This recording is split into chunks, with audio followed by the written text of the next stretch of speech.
Not many high school students can say they've worked side by side with scientists doing Alzheimer's research in the world-renowned Mayo Clinic.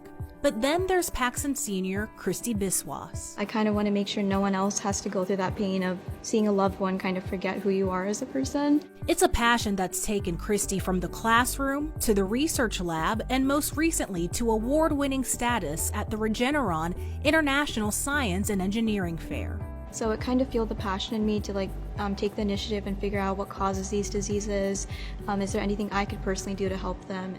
Understanding Kristi's path from student to emerging scientist begins with understanding her own family story, specifically that of her late grandmother. My grandma was diagnosed with Alzheimer's disease, and personally I had to grow up watching her kind of forget who I was. I remember I would FaceTime her sometimes and I would tell her it's me, your granddaughter, Kristi. Do you remember me? She says neurodegenerative diseases like Alzheimer's run in her family.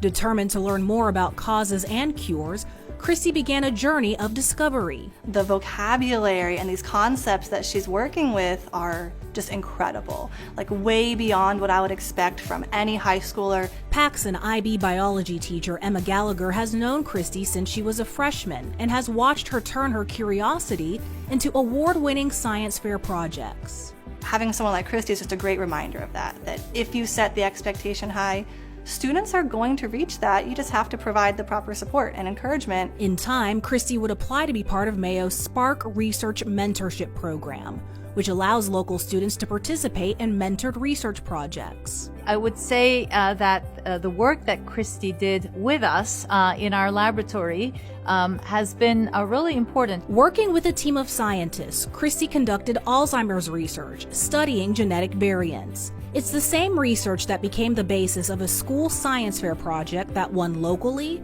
regionally, at the state level, and eventually the second-place George D. Yankopoulos Innovator Award at the International Science and Engineering Fair. It's also research that Dr. Nilofer Ertekin-Tainer says will be published with Kristi listed as a co-author.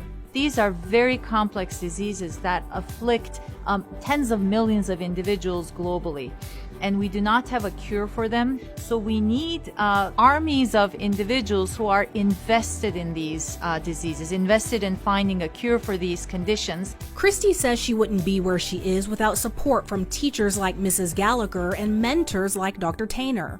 Combine that support with Kristi's drive and it's clear that the sky is the limit. There's so many other people out there who suffer with more diseases, and that kind of fueled the passion in me that I could probably make a difference in this world if I tried to.